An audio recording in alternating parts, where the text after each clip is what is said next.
Sa inyong mga radyo, para sa Diyos, para sa Kaya, ito ang himpilang DWS 1494 sa inyong mga radyo, para sa Diyos, para sa Kaya.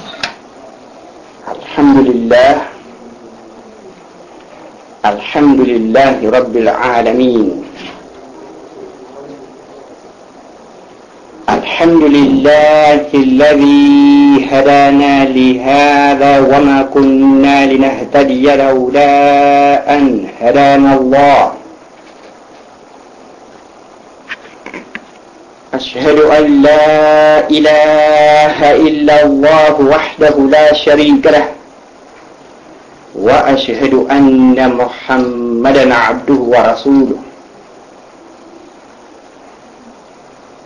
اللهم صل وسلم عليه وعلى آله وأصحابه ومن تبعهم بإحسان إلى يوم الدين أما بعد. Ang lahat po ng papuri ay para naman sa Allah subhanahu wa ta'ala na siya pong Panginoon ng lahat at lahat po ng nilalang. Pinupuri po natin ang Allah subhanahu wa ta'ala sapagkat tayo po ng mga kamusliman ay sadyang mapapalad na kanya pong ginabayan sa matuwid na landas ng Islam. Ang sino man na kanyang gabayan sa matuwid na landas ay wala pong makakapagpaligaw. At ang sino man na kanyang iligaw ay wala pong makakapaggabay sa matuwid na landas. Kung kaya po ay ganun na lamang ang ating dapat na pasasalamat at mga papuri sa Allah subhanahu wa ta'ala na tayo po ay kanyang ginabayan sa matuwid na landas ng Islam. At ako po ay sumasaksi na walang ibang Diyos na karapat-dapat sambahin maliban sa nag-iisang Panginoon na ang Allah subhanahu wa ta'ala.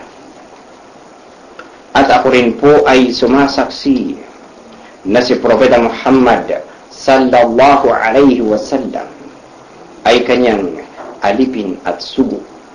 Nawa ang kapayapaan at pagpapala ng Allah ay sumakay Propeta Muhammad sallallahu alaihi wasallam, 10 ng kanyang mga pamilya, ganun din po ng kanyang mga kasamahan.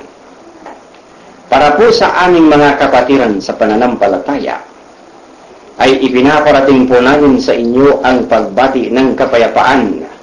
Assalamu alaikum wa rahmatullahi wa barakatuh. At para naman po sa aming mga itinatangi na kababayan, magandang hapon po sa inyong lahat.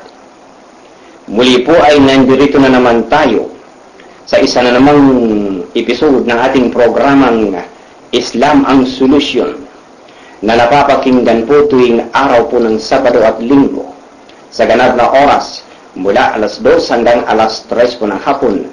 Dito lamang po sa himpilan ng DWS 1494 AM Radio po sa inyong talapihitan. Ito po muli ang inyong kapatid sa pananampalataya, Salim Gimba. Ang programa po ito ay kagandahang loob na hatid sa atin ng The World Islamic Call Society ng Bansang Libya. Sige po at atin ang talakayin ang isa na namang napakamahalagang paksa. Ano po ang ating paksa sa araw na ito? Tungkol po sa mga mahahalagang hukom sa Islam. Siya pong ating tatalakayin. Ano ba ang hukom tungkol sa kinagawian ng Muslim na panunood ng telebisyon? Yan, kinakailangan pong maintindihan ng Muslim. Ano ang hukom ng Islam? Ganoon din po, ano ang hukom ng Islam tungkol dyan sa inyong pinanunood sa mga dyaryo at sa mga magasin na nakikita ang mga aurat. Ano ba ang hukom dyan ng Islam? Ganoon din po naman na kayo ng mga mahihilig makipaglamano, shake hands, kalalakihan sa kababaihan. Ano ba ang hukom dito ng Islam?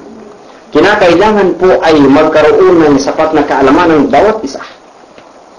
Nang sa gayon po ay hindi nangangapa sa dilim ang Muslim sa kanyang pamumuhay bilang Muslim.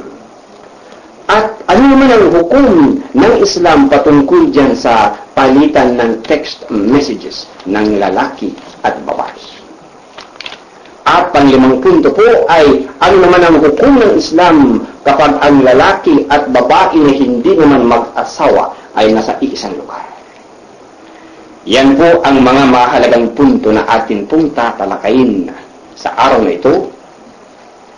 Nawa ay mag-take note po ang ating mga kapatiran nang sa gayon po ay manatili sa inyong mga notebook ang kaalaman na inyong isa sa buhay at ibabahagi din sa inyong mga mahal sa buhay.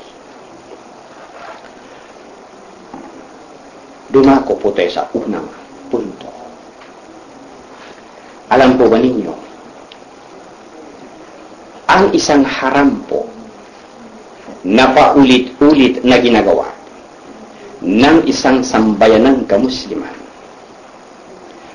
Ang haram ay nagiging normal paglipas ng panahon na tuloy-tuloy na ginagawa ng Muslim na wala man lamang pumipigil o nagsasabi sa kanya na ito ay haram. Ang isang haram na bagay na bawal, haram, yun ang ibig sabihin, bawal. Ang isang bagay na haram, isang bagay na masama, isang bagay na immoral, kapag po ito ay tuloy-tuloy na ginagawa ng isang sambayanan, paglipas po ng panahon, nagiging mukhang normal na lang sa paningin ng sambayanan ang isang bagay na masama. Kaya po pakinggan nating mabuti itong ating mga ilalahad sa inyo ng mga rulings mula po sa mga iginagalang na Islamic scholars na kilala po sa Muslim world.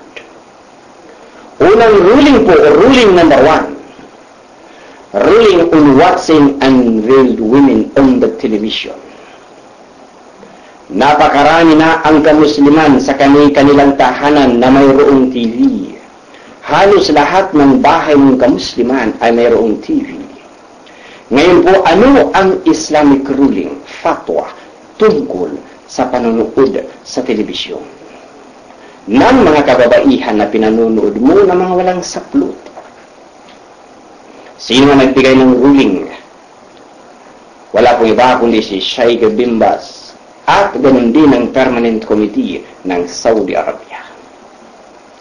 At ang ating source ay ang Fatawa Islamiyya, Volume 5, pages 105 hanggang 106. Ito po ang kanilang ruling. Number 1, it is not permissible. Ibig sabihin, not permissible, hindi po ipinapahintulot. Ibig sabihin po, haram na gawin. Hindi po pwedeng gawin. It is not permissible to watch naked women, scantily clad women, unveiled women on the television. Hindi ipinapahintulot na panuurin mo ang babaeng nakahubad sa telebisyon. O kaya ay kababaihang halos walang saplot. Mayroon ng saplot, ngunit kulang-kulang. O kaya kababaihan na walang hijab na pinanonood mo sa telebisyon, ito po ay haram, mga brothers.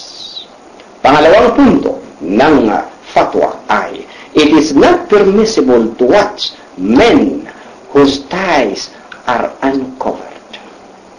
Hindi po pwede rin na pinapanood ng kababaihan ang kalalakihan po na nakikita ang kanilang mga hita.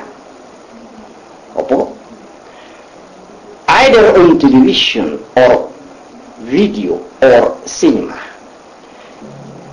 is incumbent upon people to avert their gaze and to avoid looking. Kinakailangan po na iiwas mo ang iyong mga mata. Huwag mong tititigan ang mga bagay na ito sapagkat anong dahilan? This is a cause of temptation.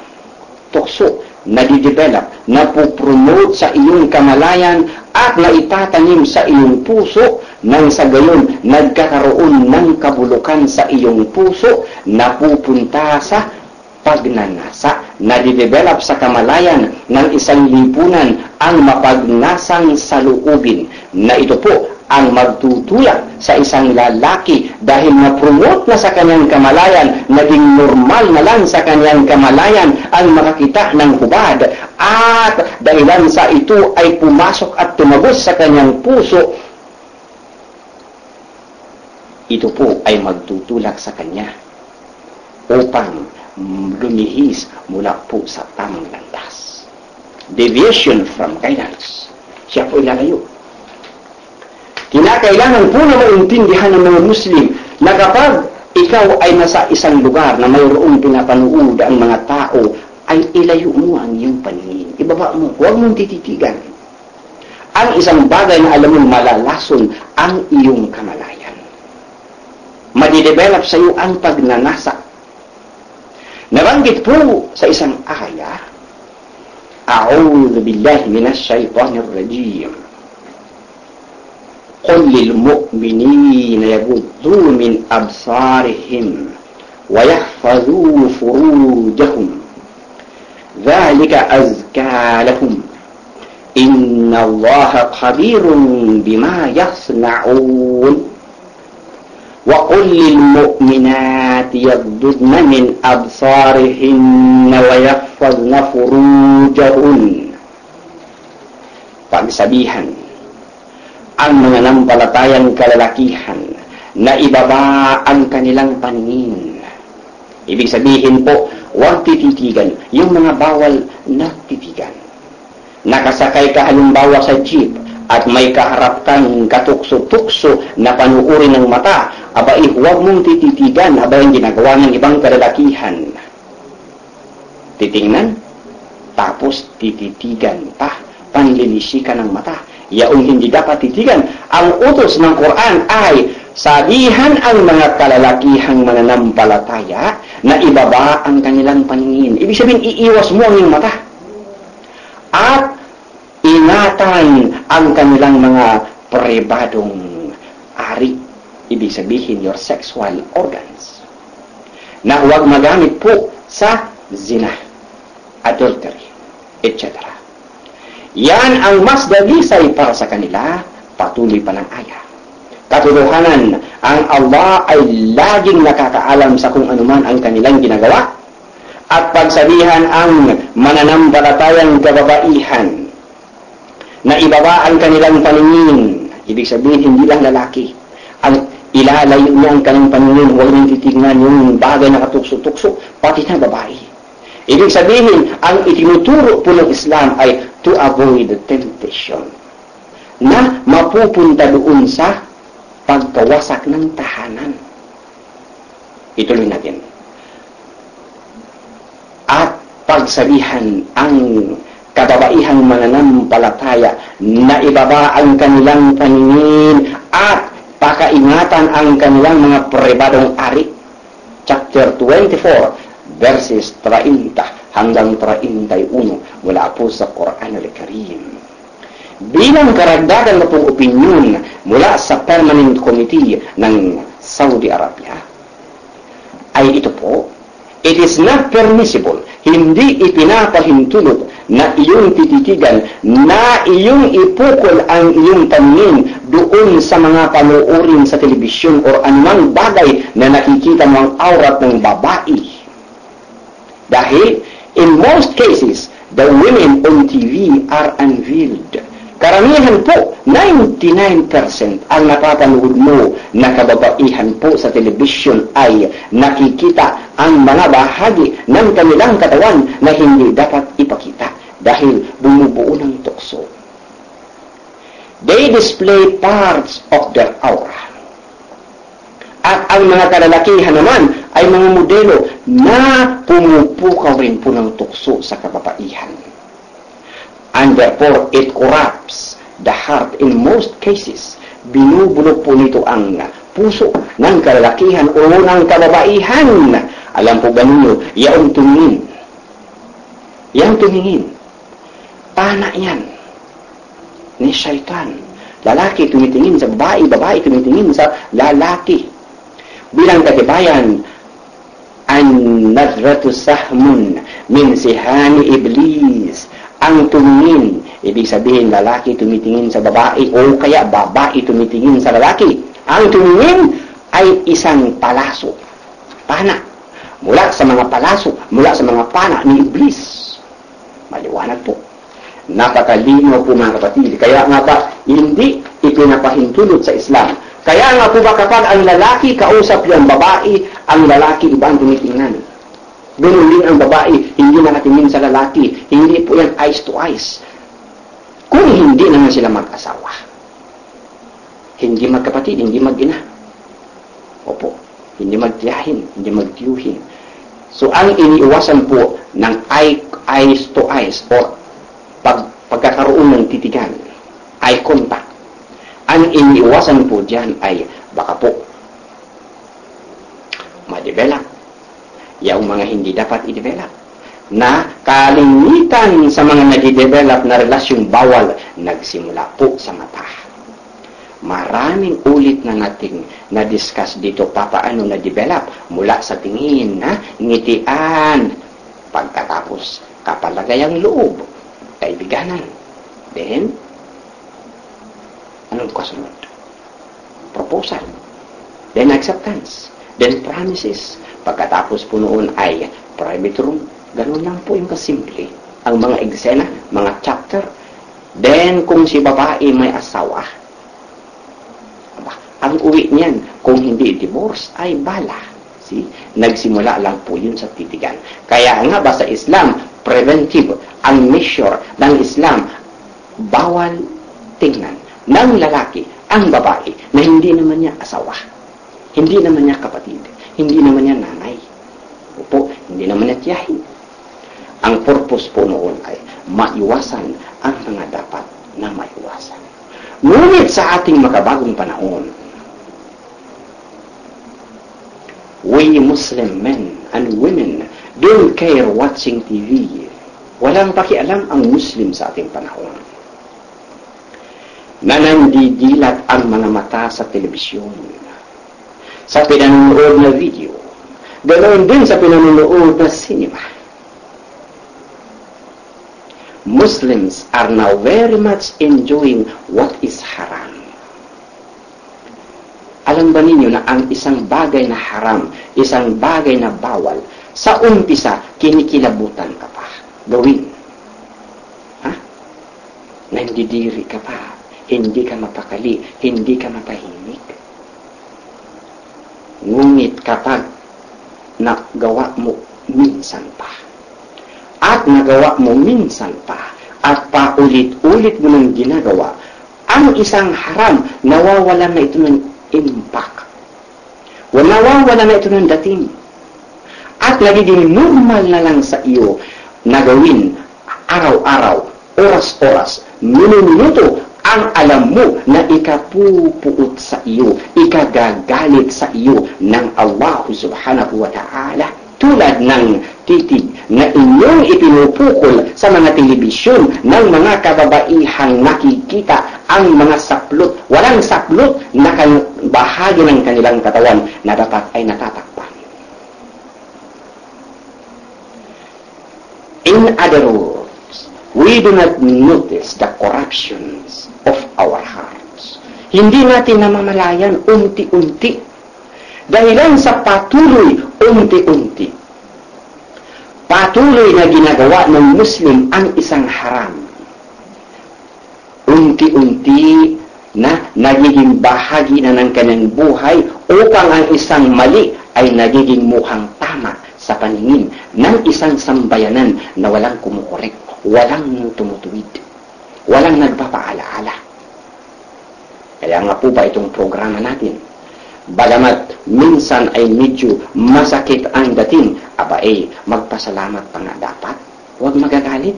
Mabuti na lamang po at mayroon pang nagpapaalaala sa inyo na ito ay haram, ito ay hindi pwede, huwag gawin ito ay masama. Kung wala na magpapaalaala pa sa atin, hindi na natin namamalayan at nakakalimutan na natin na ito palang ginagawa mo ay haram dahil wala nang nagbibigay sa ng paalaala. Kaya po itong aning Sabado at Linggo na programa sa radyo bilang malasakit sa sambayanang kamusliman, ang pinaka-purpose nito ay to educate the Muslim world in the Philippines, sa ating bansa. Mga kamuslimang Pilipino. Ito ang pinaka-objective natin, na ituro sa Muslim ano ang tama, ipagbawal sa Muslim ano ang masama. Kung nahahagingan ang ating mga kapatiran sa pananampalataya ay ipagpaumanhin po ninyo.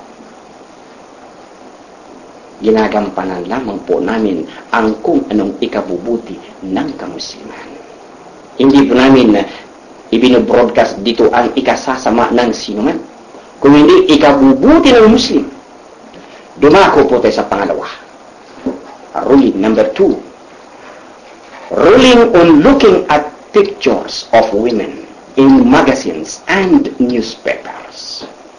Bibili ka ng dyaryo o kaya ng magazine na ang mga larawan nanduroon ay mga kababaihan na nakikita ang mga dapat ay takpan.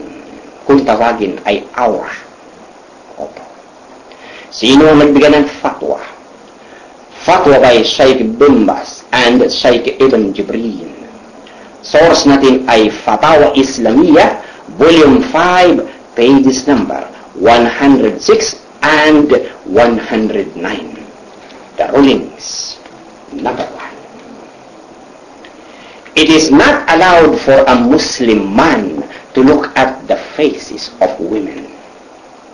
Hindi ipinapahintulot po sa isang lalaking Muslim na titigan mo ang mukha ng kababaihan. Na hindi mo naman asawa, pwede mong titigan misis mo. Pero huwag mong tititigan yung larawan na hindi mo naman misis. Dito po nadidevelop, umuusbong talaga rito ang pagnanasa. Tukso. Na kapag walang pumipigil sa tao, nagiging normal at dito nadidevelop ang pagiging mga mahihilig sa adultery ng isang lipunan. Relasyon na bawal. Illicit affairs kung tawagin. Number 2, not to any other part of a woman's aura. Hindi mo po pwedeng tingnan anong bahagi ng aura ng isang babae. Mga bahagi ng katawan ng babae na dapat ay takpan. Ang tawag doon aura. Whether in magazines or anything else, hindi mo po pwedeng tingnan. Number 3, it is obligatory to avert your gaze because number 1, it can cause temptation, fitna, trials, tragedy. Mapupunta sa conflict. Tinititigan mo yung picture. Nabubuo sa iyong kaisipan ang pagnanasa. Nabubuo ang pagnanasa hanggang sa maisip mo kailangan pasambulatin ang pagnanasa na yaon. At kung may pera ka, pupunta kang mabili upang pumunta doon sa mga patay-sindi ng ilaw na nanduroon ang maraming pagkakataong magpasambulat ng naglalagablab na kalooban. Nakita mo? Dahilan doon sa katititig mo sa picture, nabubuo sa iyong kamalayan ang pagnanasa at ang pagnanasa na ito ay itutulak kanya upang iyong pasambulatin. Kahit sa paraan haram at bawal, gagawin mo. Sapagkat nabuo na, namumuo sa iyong kamalayan at hindi ka na mapigilan na hindi sumambulat. Nakita mo epekto nung tinititigan mong picture? It can cause temptation. It can cause evil desires. It can turn a man away from the right path. Mula sa tamang landas, lilihis ka papuntang mabini doon sa gabi. At marami kang matatagpuan doon na sipilis, gonorrhea at iba pa kasama ang AIDS. It can lead to evil acts. Yan po ang mapupuntahan mo. Ibig sabihin, to avoid these evil things, the Almighty Allah ordered women to cover themselves.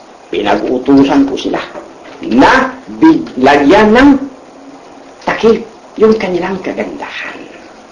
Kaya nga ba sa Islam, ipinag-utos ang magsuot ng hijab nang sa gayon huwag ipakita ang kagandahan ay to avoid temptation, to avoid fitna, to avoid corruption of desires. Nabanggit po sa isang aya, وَلْيَضْرِبْنَ بِخُمُرِهِنَّ عَلَى جُيُوبِهِنَّ, and to draw their veils all over juyubihin, at pagtakpan ang kanilang kagandahan. Chapter 24, verse 31. Bilang payo po ng ating pinagbabatayan po na fatwa, number 1 ay avoid temptation. Looking at pictures of unveiled women is a temptation to commit adultery. Malaki talagang epekto. Bumili ka ng dyaryo, bumili ka ng anumang dyaryo dyan sa pahayagan na puno ng mga picture ng mga kababaihang halos hubot-hubad.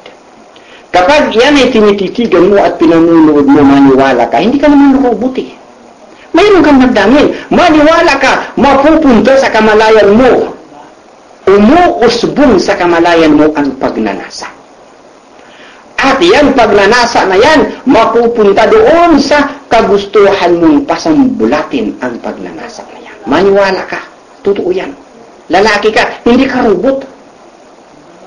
It provokes man's desires to have it fulfilled.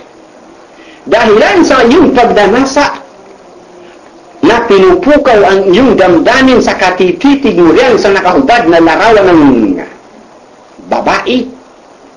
Abae, pagsusumikapan mo, hahanap ka ng paraan, kahit sa anong paraan, para mapasambulat yaong naglalagablab ng damdamin. Ha? Ayon na po sa advice ng fatwa, we must protect and preserve ourselves from every opportunity to destroy ourselves. Gawin mo ang lahat ng makakayanan mo para maprotektahan mo ang sarili mo, ang dangal mo, na huwag mong bibigyan ng sarili mo ng pagkakataon na wasakin ang sarili mo mismo.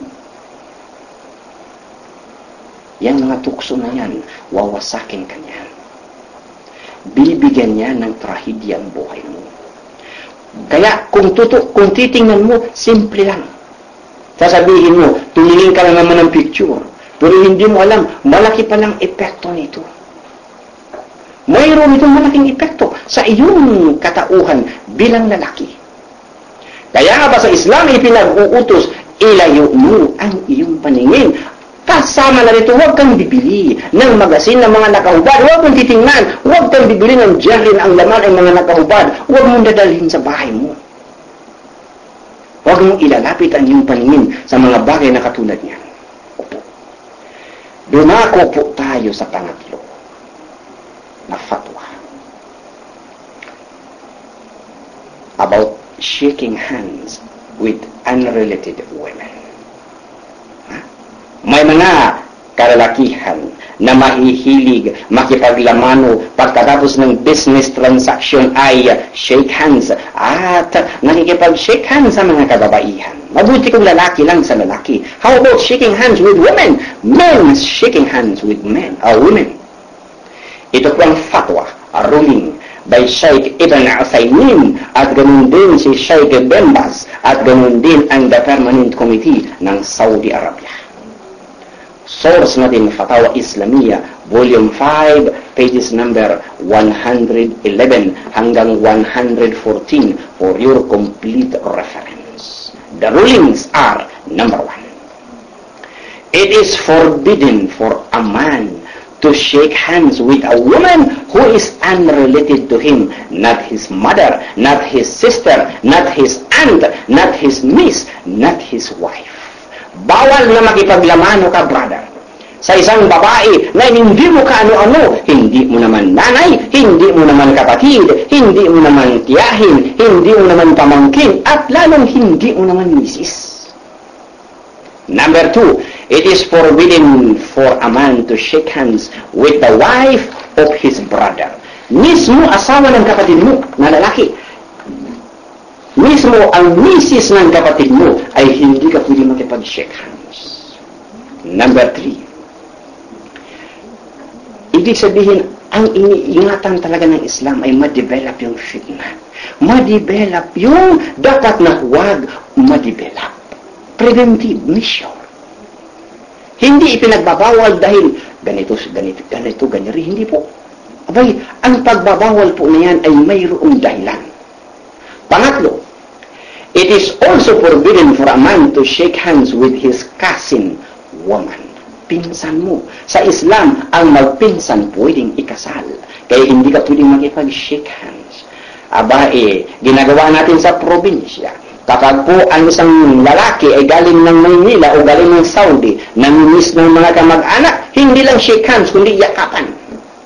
Niyayakap ng pinsan ng babae. O kaya niyayakap ng misis ng kapatid mo.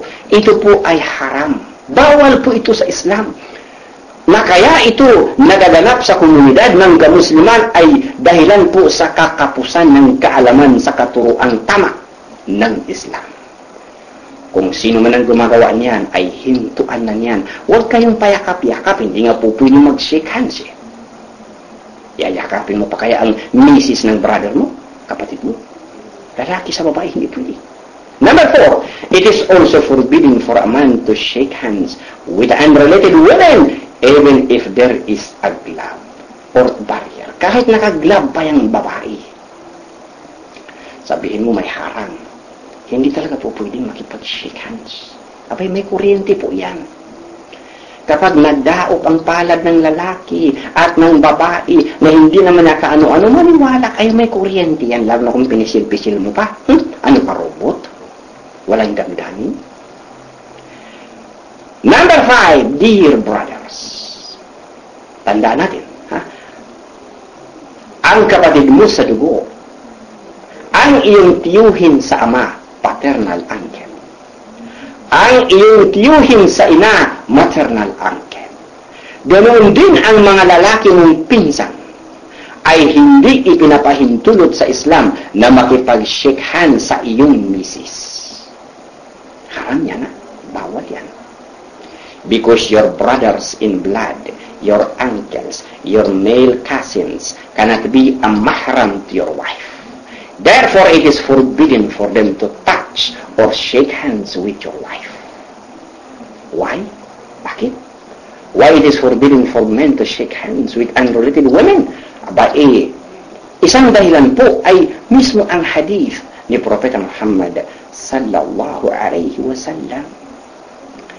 Inni la usafihun nisa. Katotohanan, hindi ako nakikipag-shake hands sa mga kababaihan. Source natin, Ibn Majah, hadith number 2874, at ganun din ang An-Nasa'i, hadith number 4186. Maliwanag po ba?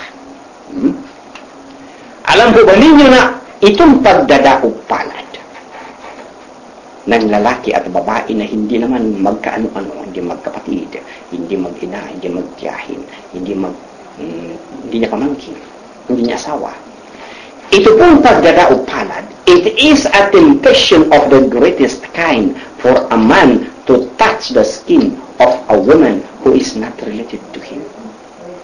Yung pa kayang maglamano kayo at magdaop ang inyong mga palad at pagkatapos mayroong mahigpit na pisilan. Oo, lalo na sa mga business transaction. Mahigpit yung mga lamano dyan dahil mga agresibo doon sa kanilang business transaction. Ito po ay hindi pwede sa Islam. Everything which leads to temptation is haram. Ano mang bagay po na pwedeng papunta doon sa tukso ay haram, bawal, prohibited, including shaking hands of women to non-mahram men. Malinaw po yan. Kinakailangan po ay maintindihan ng mga non-Muslim listeners na kaya po istrikto ang katuroang Islam sa bagay na ito ay to avoid any possibility of temptation. To avoid any potentialities of temptation na po pwedeng ma-develop dyan. Po pwede. Nasa pamamagitan ng shaking hands, sa pamamagitan ng titigan, sa pamamagitan ng mga bagay na tulad niyan ay umusbong sa corrupted na puso ng isang lalaki ang isang pagnanasa na siyang tutulak sa kanya upang ma-fulfill ito na ikawawasak nung tahanan, either tahanan niya o tahanan ng babae. In other words, ang purpose ng mga pagbabawal na ito is to make our life comfortable, purified. Ganun po ang katuruan ng Islam. Sa madaling sabi, hindi lang sa bawal ang pangangalunya, kung ipinag-uutos pa sa Muslim na layuan mo ang pangangalunya. Layuan mo. Huwag kang lalapit sa mga gawaing pangangalunya. Latublawin na wala taqrabu zina. Innahu kana fahishatan wa sa'a sabila.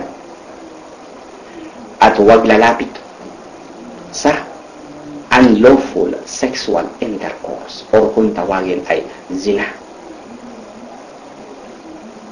O mga kapatid, huwag lalapit sa adultery. Verily, it is a fahisha.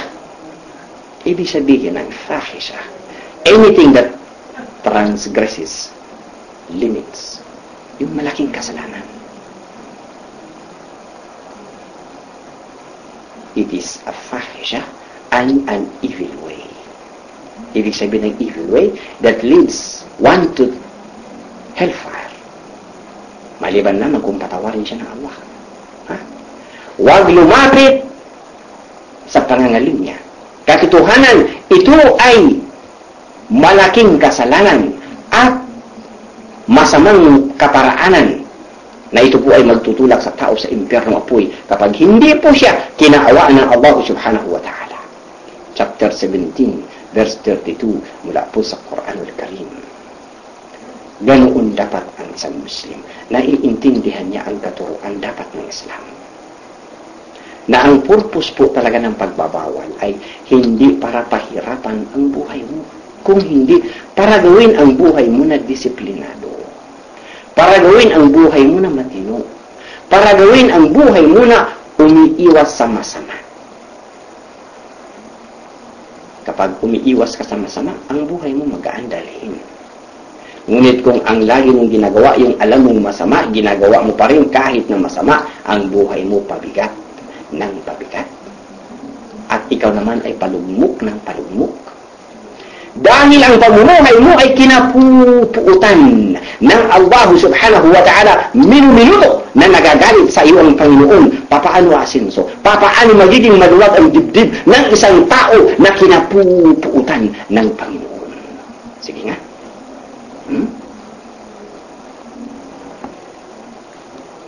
Ito pong verse na ito nating pinasa kanina.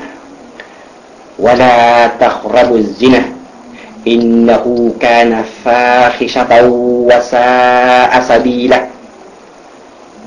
Huwag lumapit sa pangangalunya, katotohanan ito ay malaking kasalanan at masamang gawin. 17:32. Ito pong verse na ito ay nagbibigay diin sa pagiging obligatory ng kamusliman na iwasan ang anumang bagay na papunta sa zina. Either actual na pangangalunya o pangangalunya ng mata. Either zina of the private parts or zina of the eyes. Alam mo ba, pati mata mo nangangalunya. Tinititigan mo yung babae at iniisip mo, hinukupakan mo sa isip mo yung tinititigan mo. Ang tawag rin po dyan, pangangalunya. Dito nasisira ang kalooban ng isang lalaki at nawawasak yung kanyang katinuan dahil kapag lagi mo yan iniisip at laman ng iyong utak ay yaong pinag-uubad mo sa iyong isipan na kababaihan, tiyak po na pasasambulatin mo ito. Itong pagnanasa na ito sa anumang paraan kahit na sa paraan ng haram. Nakita mo?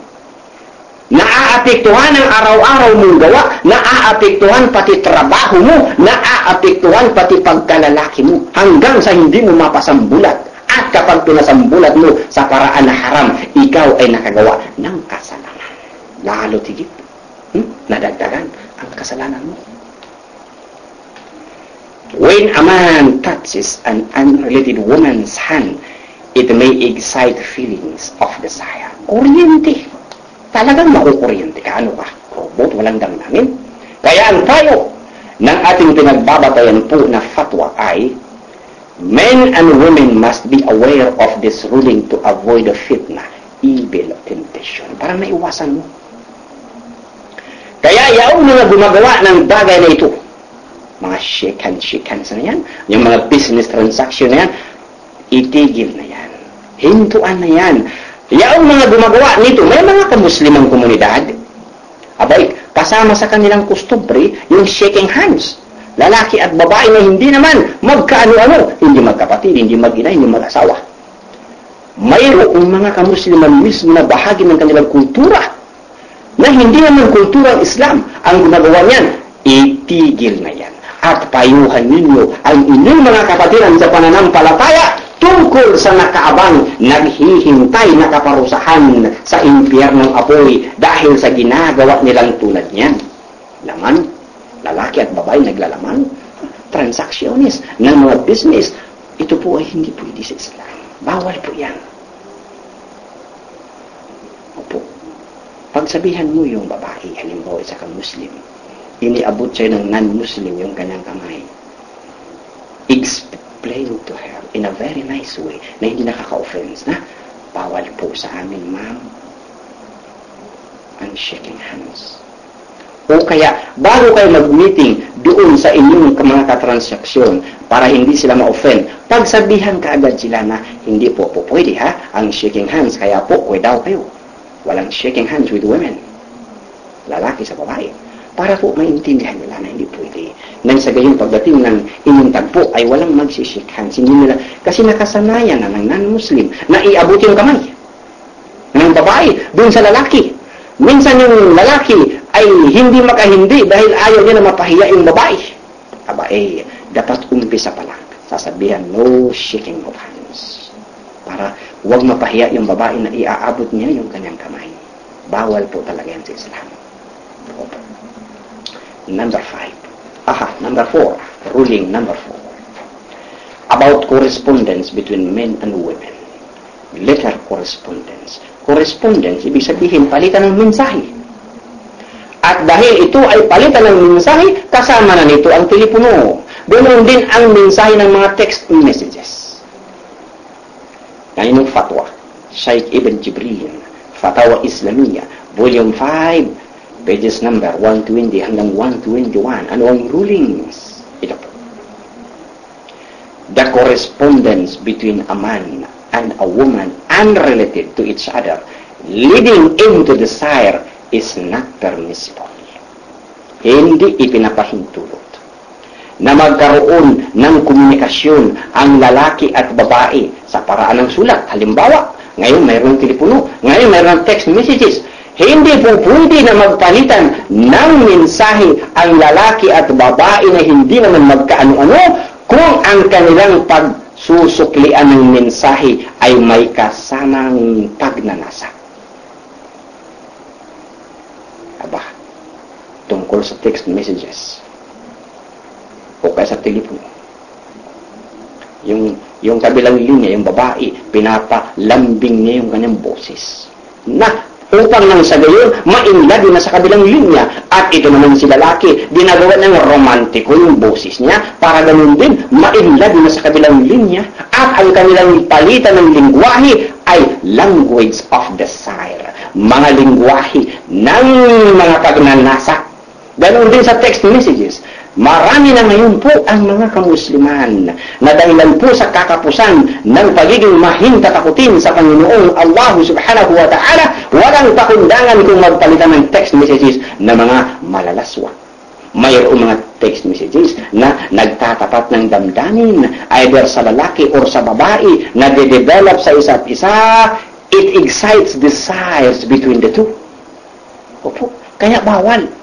It incites the urge to arrange meetings and telephone calls. Dahilan sa palitan ninyo ng mensahe, susunod noon magte-text na kayo saan kayo magtatagpo. Kita mo ha? This flirting and correspondence causes trials and temptations. Opo. Nagbibigay ito ng tukso at problema. Pagkatapos na mag-textan, magtagpo kayo, mag-date sila. Bawal sa Islam ang magtagpo, hindi naman mag-asawa, hindi magkapatid, hindi naman magtiyahin, walang relasyon. Aba, hindi naman maharam ng lalaki. Pagkatapos nagtagpo sila, saan sila tumuloy, mauulit ilang beses yung tagpo, proposal, then promises, tulad ng sabi natin, acceptance, then of course, private room, zina, adultery. Itinatanim po ng ganyang klaseng correspondence ang pagkakagusto sa fornication, adultery. And therefore, it can lead a man and a woman into committing zina. Ang exception lamang po ng correspondence ay kung talagang necessity. Halimbawa, kailangan talagang kausapin ng babae o ng babae sa lalaki at emergency or talagang kinakailangan, kausapin mo sa boses na hindi nakaka-inlove, doon sa boses mo na matigas at dire-direct sa business-like na usapan. As long as there is no corruption of desire, that there is no speaking words of love over the phone or text messages, that there is no flirting, that the voice should not excite a desire, po pwede. Ha? Ibig sabihin po, huwag mong gagawin na kaakit-akit ang boses mo. Yan, kailangan maintindihan po ito ng mga kamusliman. Ha?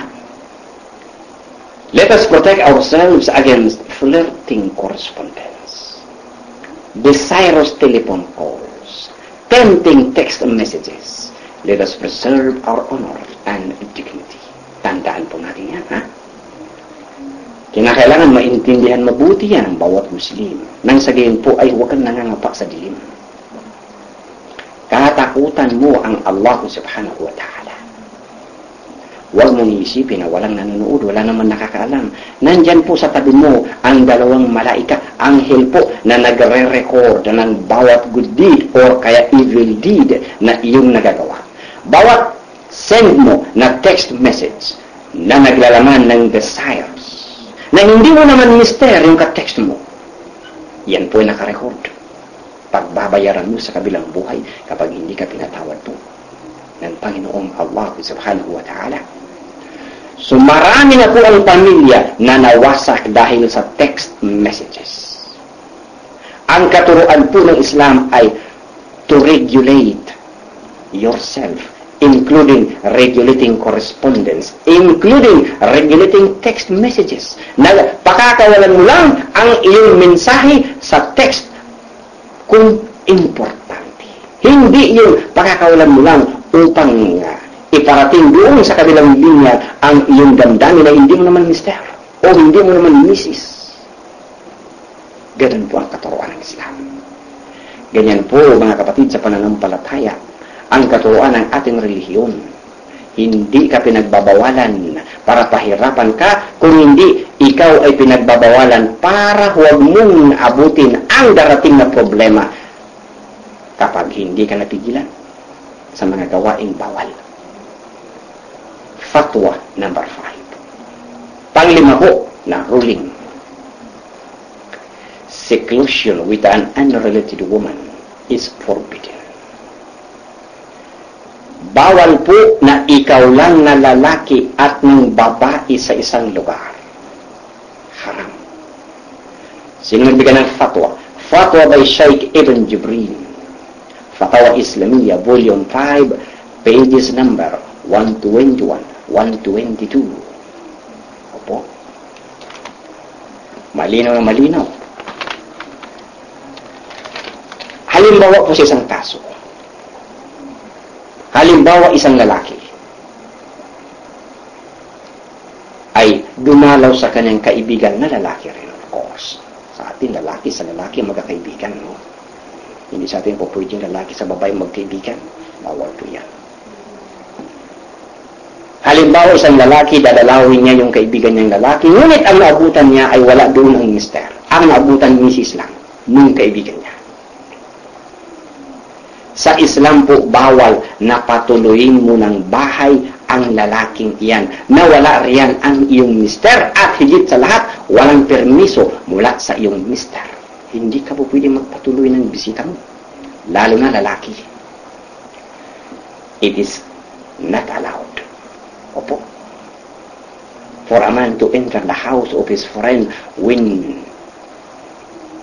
the wife of his friend is alone, mag-isa. Hindi po pwede yun. Sapagkat ito po ay pagmumula ng fitna. Po pwedeng magkakabit-bahay, mag-chismis, kahit hindi totoo. Po pwedeng magkaroon ng duda ang mister ng babae, kahit hindi totoo. Po pwedeng mauwi ang duda na yan sa unti-unti na pagkapunit ng relasyon ng mag-asawa tungo sa pagkawasak ng kanilang tahanan. Nakita mo? Nakita mo kung bakit bawal? To avoid destruction of family life. So lahat po ng mga pagbabawal ng Islam, kung pag-aaralan maigi ng isang matino na kaisipan, ay makikita mo na it is for the good of man. Hindi ito ipinagbabawal sa sino man para pabigatin ang buhay niya, kung hindi to protect the life of every man and woman. Ganun lang po ang kasimple. Ulitin natin ang ruling. It is not permissible for a woman to permit an unrelated man to enter the house of her husband during his absence. Why? Bakit? Because this includes seclusion with an unrelated woman is forbidden. Bawal po. Ayon sa hadith, لا يخلون رجل بامرأة إلا كان ثالثهما الشيطان. Hubigit kumulang po, ito ang kanyang kahulugan.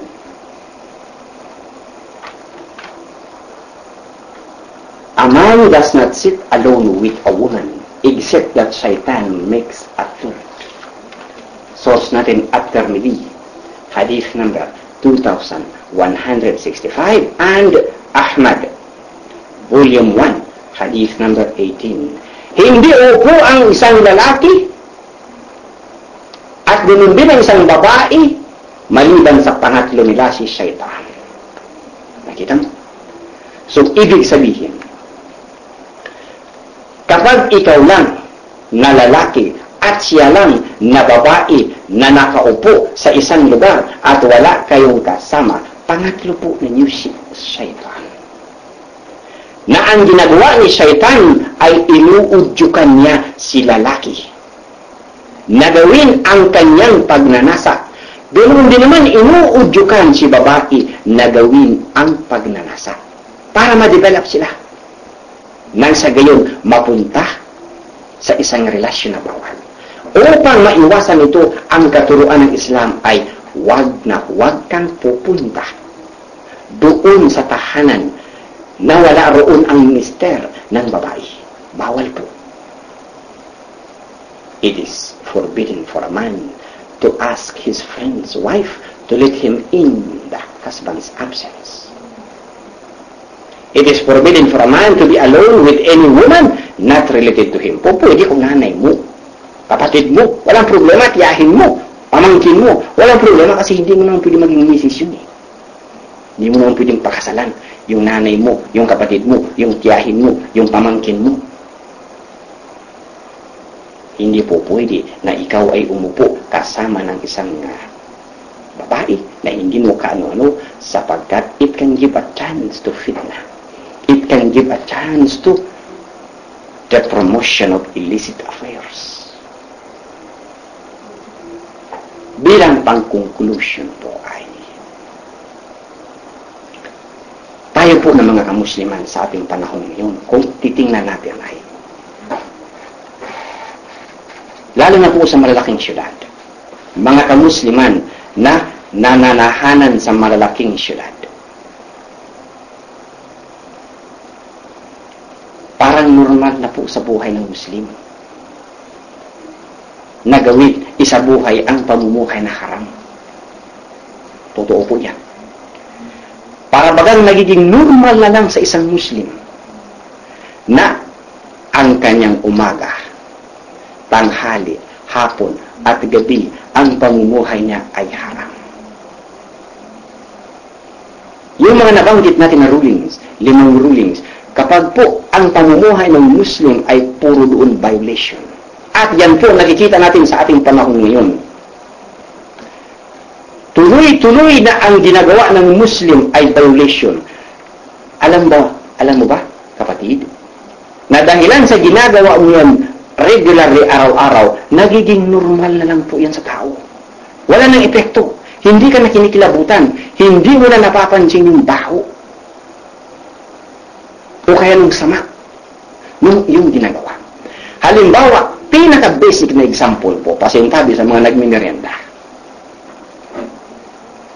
Halimbawa ay papasok ka sa isang CR na napakasama ng amoy. Natural, papasok ka dahil necessity. Wala kang ibang mapuntahan. Kailangan mong magwiwi. So, papasok ka. O kaya kailangan mong mag-CR. Kinakailangan mong gawin. Kahit ayaw mo, kailangan mong pumasok. Dahil necessity. Sa unang pasok mo, amoy na amoy mo yung sama ng amoy ng CR na yaon. Pero kapag inabot ka roon ng 5 minuto, 10 minuto, o kaya 30 minuto, hindi mo malaman bakit nagtatagal doon yung mama, pagkaraan ng ilang minuto po na nandun ka sa loob, hindi mo na naamoy yung baho ng CR. Nagiging normal na lang sa pang-amoy mo. Yung naamoy mo na masamang amoy mo unang pasok mo. The same with the world of the Muslim ngayon. Dahilan sa paulit-ulit, naging bahagi na ng kanilang buhay ang gawaing haram. Noong una pa lang nilang ginagawa ang haram ay hindi sila mapakali, hindi sila matahimik. Ngunit sa katagalan ng kanilang paggawa, nagiging normal. Nagiging wala ng epekto sa kanila yaong ginagawa nila na pamumuhay na haram. Natabunan na ng pagiging normal ng bagay na yaon ang dapat ay kanilang pagiging mahintatakutin sa Allah subhanahu wa ta'ala. Iyan mga kapatid ang nagaganap sa kasalukuyan. Nabura na, nawala na ng saysay, ang dapat ay edukasyon, pinakamataas na edukasyon, ang pagiging mahintatakutin sa Allah, natabunan na, nawala ng saysay sa puso ng kamusliman na ngayon ay nalinlang na ng mundong puno ng haram. At ito po ang kampanya ng programa ito, na makatulong kahit papaan man lamang